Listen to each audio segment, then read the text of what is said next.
Why do the richest people on the planet, those who can afford absolutely anything, choose to drive things that look like construction equipment? It's as if the favorite clothing style of billionaires was to dress in an orange vest or a farmer's jumpsuit.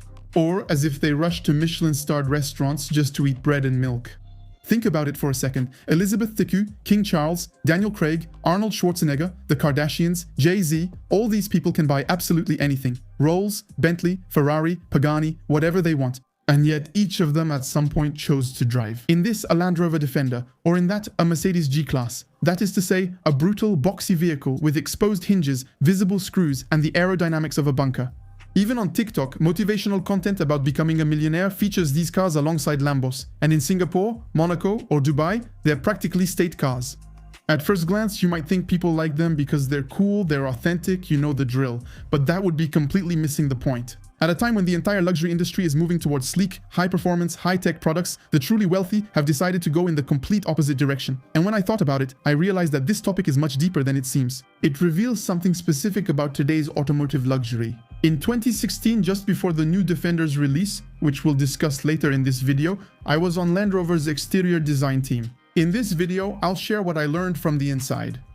You'll see that the question of why rich people want to drive tractors takes us back to the origins of modern automotive history. A journey that will have us explore many parallel stories from the automotive world that no one ever weaves together, but which actually have the same foundation. To understand this phenomenon, we need to go back to a beach in northern Wales in the summer of 1947. That's it.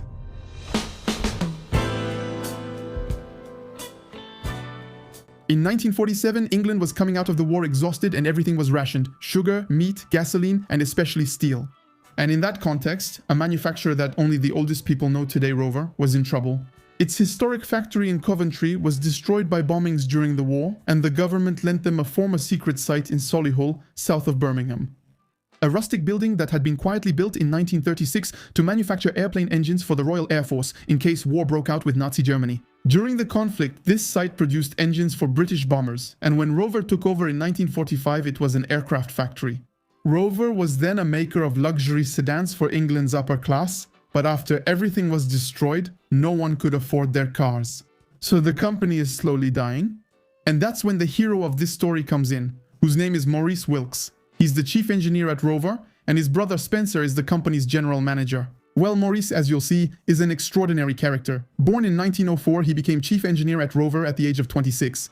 During the Second World War, he led a team that developed a turbine engine for British aviation, and he even later took part in the invention of the jet engine. But Maurice Wilks has a second passion, and that's what will set everything in motion. He's an avid amateur farmer, a bit like Jeremy Clarkson today. The Wilks brothers own 2 farms in northern Wales, where Maurice spends his weekends. To work his land, transport hay, and move animals, he bought an American military surplus Willys from the army, which he's used since the war's end. Maurice loves his Jeep, but he also sees all its flaws. Basically, it's a combat vehicle and not really a farming tool. Although the Jeep could cross fields, it lacked the power farmers need from a tractor to hook up implements, so for him, it's incomplete. And so, in the summer of '47, Maurice and his brother Spencer were walking together on the beach, talking about an ideal car. At that moment, Maurice grabs a stick and draws in the wet sand the outline of the car he's had in mind for months. Of course, we've never seen that drawing, since it was erased by the tide a few hours later, but Maurice's son, Stephen Wilks, has told the story dozens of times in interviews. His father's drawing looks like the Willys Jeep he uses every day, his uncle Spencer immediately approves, and he heads back to Solihull with a plan in mind: to build a low-cost utility vehicle to revive the company. At that moment, no one suspects that he has just imagined the most continuously produced car in all of British industrial history. This car will bear the name Land Rover, literally a rover of the land. And what will happen between the summer of '47 and the spring of '48 is that every economic constraint imposed on Maurice Wilks will accidentally become an eternal design signature. That's what makes this car still around 80 years later. First constraint: steel is rationed. Maurice turns to an aluminum and magnesium alloy used on fighter planes. Land Rover was the first in the industry to use aluminum for its cars. As a result, the very first Land Rovers don't rust, and that's why you can still find them in Africa, on English farms, or on Greek islands 70 years after they left the factory. In 1992, Land Rover proudly announced that 70% of all vehicles produced by the brand since 1948 were still on the road. Second constraint: there was no money for complicated tooling at the time, no complex press to stamp parts, so all the panels on the Land Rover are flat. That's what gives it its iconic style. Constant radius folds, right angles, surfaces that can be worked with a hammer by any worker and repaired in the field with just a simple pair of pliers. It gives the car a pure geometric silhouette, completely out of fashion and timeless. While the entire industry would go on to produce curves, fins and bubbles in the following decades, the Defender didn't change. It's a purely functional design, entirely guided by necessity. And the third constraint was that paint was rationed. But Rover managed to get hold of surplus military stocks that were used for airplanes, which meant that all the first Land Rovers left the factory in shades of light green. And this green, which we now call Grasmere green, became the brand's signature color. Today, if you paid 50,000 euros more for a Defender Heritage Edition, you get this green, which originally was just the leftover paint in the hangars back in '48. And the fourth constraint is that, at the time, Rover didn't even have a design office. There were only engineers and no one to make things look nice or add an emotional touch. So if a hinge had to be on the outside, it was on the outside. If a screw had to be visible, it was visible. If a gutter had to stick out, it did. That's honest design. That's why the Defender remains popular today. Because honesty, whether in cars or life, is becoming increasingly rare. Rover introduced the Land Rover on April 30, 1948 for £450 sterling, the cost of a small family sedan then. However, at that price, a roof isn't included, and passenger seats, soft top and interior trim all cost extra. It's officially the most stripped-down car at the entire show, and the competitors openly make fun of it. Even within Rover, a large part of the staff is skeptical. The car was born out of resourcefulness, designed on a beach, inspired by an American copy. No one internally is betting a penny on it, and the project is officially classified as a stopgap, meaning a temporary fix. A temporary car? Just enough time to bring in some cash to relaunch the real Rover lineup with luxury sedans. But there's a problem. Within a few weeks, the entire production plan for a whole year is already sold. First year, 3,000 units. Second year, 8,000. Third year, 16,000. In 6 years, more than 100,000 Land Rovers roll out of Solihull. And nobody expected it, but English farmers love it, the British colonies love it, the army places orders, and in the first decade, 70% of the production is exported to 150 different countries. King George VI grants Land Rover a royal warrant, an official royal recognition that is a huge deal at the time. And in 1950, young Elizabeth, the future queen, buys herself a Land Rover. She personally drove them until the end of her life, and no car in any country has accompanied a monarch for 70 years like the Defender accompanied Elizabeth II. The result of all this is that, starting in 1950, the temporary stopgap sells twice as much as all the Rover luxury sedans combined. And that's when Rover's management realizes they need to keep this model. What Maurice Wilks did on that Welsh beach in 1947 without knowing it was invent a simple design language that customers love. Over the next 30 years, the automotive industry will focus on more complex styles, except for one brand in another country that, because of a Middle Eastern leader, will do exactly the same thing. The second favorite of the rich today is this one, the Mercedes G-Class, and it was born because of a man, Mohammad Reza Pahlavi, the Shah of Iran. At the end of the 60s, he was one of the most powerful men in the Middle East, leading a wealthy country allied with the Americans, and he wanted to equip it with a modern army, and for that, he needed vehicles. The Shah had another notable trait. At the time, he was a major Daimler-Benz shareholder, the parent of Mercedes. When you own part of Mercedes, you can, let's say, make suggestions to them. In the early 70s, the Shah picked up his phone and called Stuttgart. He explained to them that he wanted, for his army, a 4x4 capable of crossing the Iranian deserts, as tough as the American Jeep, but more civilized. According to Daimler's archives, he added an important note: "I would also like to take it hunting." The goal was a military 4x4 you could use on weekends to hunt antelopes with friends. They needed 20,000 units for the Iranian armed forces, and when a client orders 20,000 cars at once, you get, as they say in the industry, the full and undivided attention of the supplier. However, there's a catch: the vehicle doesn't exist. Mercedes builds German Chancellor limousines and Unimog construction trucks, but nothing in between. They lack experience with light 4X4 SE. But the Shah of Iran has a brother, Prince Abdorreza, who is a legendary big game hunter, with connections in all the sport shooting circles around the world. And thanks to his hunter friends, he points Mercedes toward an Austrian company, Steyr Daimler Puch. At the time, it was among the world's largest hunting rifle makers and had produced military 4X4S since the 1950s. So that's it. Development officially begins, and in 1974 the G-Class is tested in German coal mines, in the Sahara, and at the Arctic Circle. Its design was entrusted to a certain Bruno Sacco, who would later become Mercedes' head of design for 25 years and would create the 190E, the S-Class W140, the SLR 129, an absolute legend in German automotive design. Sacco reached the same design conclusions as Maurice Wilks did 25 years earlier, for the same reasons. No curved shapes because it's stamped in small production runs, so flat panels. A big body because the car has to cool a V8 in the Sahara, but it needs to be protected from impacts, so a functional grille is added. Visible hinges because you need to be able to change a door in the middle of the desert with a 13mm wrench. Everything is there. The Germans reached the same solution as the English, given the same constraints. It's crazy. What we call style is really just a physical reality. When you remove everything decorative, you end up with almost the same car, a box on 4 wheels. The problem is, the Shah of Iran is overthrown, and he will never take delivery of those 20,000 military G-classes. These cars, created for a single client, remain in Germany without a buyer. So Mercedes pivots, and the Geländewagen, known as the Gwagen, is marketed to the general public. And then a total surprise for the bosses in Stuttgart. Civilians want it, Austrian farmers want it, European militaries want it, and in 1980, a year after the car's release, the Vatican even buys a specially modified G with a transparent roof for Pope John Paul II. Well, during those first 10 years, the G-Class remains a rugged off-roader, Spartan, noisy, slow, sold to farmers, military personnel and explorers, but it doesn't take off commercially. Mercedes even considers discontinuing it at the end of the 80s and 90s. They still launched the W463 generation. On the outside, almost nothing changes. The silhouette is intact, exactly the same proportions, exactly the same stance, but on the inside, it's a revolution. For the first time, the G-Class can be equipped with wood trim, leather seats, ABS, and cruise control. Mercedes just realized that customers wanted the rugged side of the car, but with the comfort of an S-Class. And without knowing it, they invented a new category that has now conquered the world. And it was exactly at that moment that an Austrian client living in Hollywood would change everything: Arnold Schwarzenegger. Born in Austria, Arnold is a tough guy and he loves his G-Class. He's the one who convinced Mercedes to officially bring the car to the US market. This happened in 1993 with a 6-figure price tag that instantly sealed the status of the G-Class. It's no longer just a tool, it's an object of desire. From that point on, the wheels were set in motion. Britney Spears, Paris Hilton, the Kardashians, Kanye West, Travis Scott, and Kevin Hart. Since the 2000s, celebrity magazines always featured a G-Class, often parked outside Beverly Hills restaurants.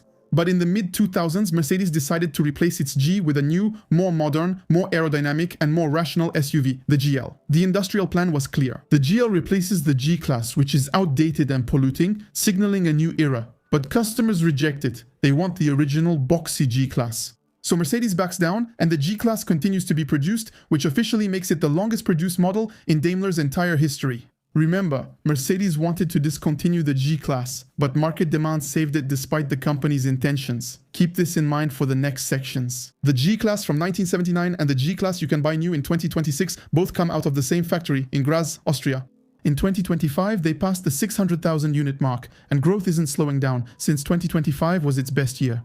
So, the peak of automotive marketing in 2026 is making a vehicle designed in 1972 for a deposed monarch by Austrian gunsmiths that has barely changed in 47 years and sells for more than a Ferrari. The AMG G63 starts at over $200,000 with waiting lists of several years at dealerships. That's what economists call a Veblen good, an item whose demand rises as its price rises since its cost and rarity drive its appeal. That's our current situation. The most military vehicle ever designed by Mercedes has become the favorite trophy of billionaires in Beverly Hills. An object made to carry soldiers in Iran's deserts ends up parked at a Malibu hotel with 22-inch rims and a Napa leather steering wheel, and nobody sees the contradiction. We could laugh about it, but it's exactly the same phenomenon we saw with the Defender. And believe me, it's not an accident, because at a certain level of wealth, you can't stand people trying to sell you something anymore. You want an object that doesn't lie. But in 2016, while Mercedes is selling 6-figure G-Classes, Land Rover is about to make a mistake. January 29, 2016, after 68 years of continuous production, the last Defender rolls out of Solihull. A Grasmere green Def 90 soft top bearing the same license plate as the very first one. More than 700 people attend the ceremony. There are tears and a harsh realization. The longest produced car in British industrial history has just died. The official version is that it no longer met the standards. The engine no longer met the required standards. That's true. The chassis and the external hinges no longer passed the crash tests. That's also true. But there's another truth. The Defender wasn't an issue for Land Rover, but it represented the image Land Rover wanted to shed. Obviously, stepping into a Range Rover autobiography at 180,000 euros has nothing to do with stepping into a Defender at 40,000, and at that time, Land Rover wanted to get closer to Bentley. Yet, at the time production stopped, demand was skyrocketing. The factory had gone from 80 to 125 units per day, and the brand even had to extend production by several weeks. The entire Heritage Edition series was sold out even before production began. So customers wanted the Defender, but Land Rover wanted different customers. That's where the new Defender comes in, the L663 unveiled in 2019 in Frankfurt. And I'll be direct with you, because I was in the studio that took part in its development. Objectively, it's an excellent car. Voted Car of the Year, World Car Design of the Year, a 1-year waiting list, and massive commercial success. It's no longer really a Defender. The chassis changed from a ladder frame to a monocoque body from the range. So you can no longer repair it in the middle of the desert with a welding machine, and the chief engineer of the project himself said, and I quote, "We can't let ourselves be held back by our heritage." The Defender has shifted from a specialized 4x4 to a luxury SUV. Simply put, its mission has changed. So we kept the design cues, a high cabin, the safari windows, very vertical shoulders, the external rear wheel, ultra simple surfaces, and even the rivets inside. Though it can handle tough terrains, we'd prefer driving it down Fifth Avenue over risking scratches in the forest. And since this new Def no longer has 100% of the original's technical spirit, there's a customer who publicly rejects it. This customer's name is Sir Jim Ratcliffe, founder of Ineos, the third largest chemical group in the world. He has two things going for him. He's one of the richest men in the United Kingdom and an absolute fan of the Defender. He has owned them all his life and uses them on his estates in Scotland. Ratcliffe is an industrialist, so he's not going to whine on Twitter, but he picks up the phone. He calls Jaguar Land Rover and tells them, "Sell me the plans and the tooling, I'll make the original Defender myself to keep it alive." But Land Rover refuses because if the old Defender continues to exist and is sold by someone else, the new one looks like what it really is, which is a softer version. It's more strategic to end the product than let someone else continue it. That's where the best story in this case begins. One evening in 2017, Jim Ratcliffe was with some friends in his favorite pub, the Grenadier. The topic of Land Rover's refusal comes up, and one of his friends says, "Jim, why don't you build it yourself?" And right there, on a coaster, Ratcliffe sketches the first lines of what would become his car. That's exactly what Maurice Wilkes did on the beach in 1947. The car would look like this and be named Grenadier after the pub, which Ratcliffe bought in 2022. Few know what Sir Jim Ratcliffe did next, but it's likely the wildest move in the auto industry in 30 years. At 65, he launched Ineos Automotive and decided to build a brand from scratch.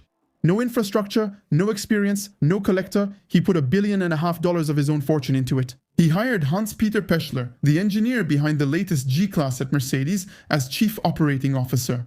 He then signed a partnership with Magna Steyr in Graz, exactly the same factory that has been assembling the G-Class since 1979. As for the engine, he chose a BMW inline 6-cylinder, and for the axles, he went to Carraro, the Italian specialist in tractor axles. In 2020, Mercedes listed its smart factory in Moselle for sale, and Ineos seized the chance. Steel ladder frame chassis, flat panels, external hinges, visible screws, buttons on the ceiling like in a fighter jet, thick enough to be operated with gloves, and a rubber floor with drain plugs so you can hose it out. The Grenadier is a real Defender that isn't allowed to be called Defender. In fact, Land Rover sued Ineos for the similarity in design, and they lost. But while Ratcliffe built a brand to keep the Defender alive, another man, much less wealthy, saw it coming before anyone else. His name is Charles Fawcett, and he runs Twisted Automotive. In 2015, even before the official end, he made a huge bet. He went to Solihull himself, selected 240 Defenders last of the line, and negotiated a discount. He snapped them up for $22,600 each in total. It cost him $8 million, and at the time no one knew if he was a genius or if he had just ruined himself. 10 years later, these modified Twisted Defenders that were selling for £70,000 at the beginning are now being sold for between £180,000 and £320,000. His clients are British celebrities, Gulf royal families, and businessmen who buy a modified used Defender for more than a brand new Bentley Continental. So in 2026, here's the map. Land Rover sells the L663 to executives who want leather and black piano trim. Ineos sells the Grenadier to very wealthy farmers. Twisted sells pre-2016 Defenders to Gulf royalty for the price of a Ferrari. In the end, when Land Rover wanted to kill the Defender, it created the automotive Hydra, a mythical creature whose head doubles each time it's cut off. And to answer the question of why the rich want to drive a tractor, we have to ask ourselves what Ratcliffe, Fawcett, Prince Charles, Daniel Craig and all the G-Wagon owners have understood that the automotive industry still refuses to admit. To understand the phenomenon, we first need to take a clear look at what the automotive industry is in 2026. On a Mercedes S-Class costing 120,000 euros, the chrome exhaust outlets are, for most versions, purely decorative. On a BMW iX, the grille measures 1 meter by 1.2 meters, but it doesn't cool anything because it's an electric car. On an Audi Q8, the air intake's led to black plastic. Brands sell us plastic that looks like leather but charge more for real leather, while 1985 Land Rovers still run today with their original leather. we have to face the facts. The contemporary automotive industry is a theater of fakery. No matter the range, we have fake wood, fake aluminum, fake buttons, because everything is on the touchscreen. And here we reach the paradox. The more a car tries to please, the faster it ages. Signature LED lighting have become outdated. The 8-inch central screen looks ridiculous next to today's 17-inch screens, and today's screens anyway will eventually break down, but that's another topic. A G-Class blinker, Grenadier or Defender looks timeless. Not out of fashion, outdated or aged. And it's the same for a 1989 Porsche 911, which also explains the success of the tuner Singer, for example. A car that follows trends is trapped by them, and when trends change, it becomes ridiculous. A car built for its function isn't constrained. When trends shift, it stays true to itself. The same mechanism seen in luxury over the past 10 years also applies to the Defender. For decades, people expected digital watches and the Apple Watch with live notifications to be the future. However, by 2026, the wealthy are opting for more mechanical watches. The head of the Piguet brand himself said in an interview with Romain Laneri that the advent of the Apple Watch has caused a surge in demand for watch complications. For clothing, the major luxury trend for the past 5 years has been to remove logos. A Loro Piana cashmere cap costs 500 euros, but it's invisible to 99% of people, and that's precisely where the value lies. It signals the 1% who recognize the material while staying invisible to others. Loro Piana and Cucinelli are growing 10% annually, but logo-heavy brands like Gucci face their first decline in 15 years. Wealthy buyers are leaving monogrammed Vuitton bags for unbranded canvas totes from the row, costing 2,000 euros. The very wealthy are abandoning monogrammed Vuitton bags and buying plain canvas totes from the row. And then look at houses and food. Every time the very wealthy abandon things that are just for show and buy the real thing. And that's precisely why the tractors we talked about have accidentally become the most desirable cars in the world, sold for the price of a villa to people who already own 12 villas.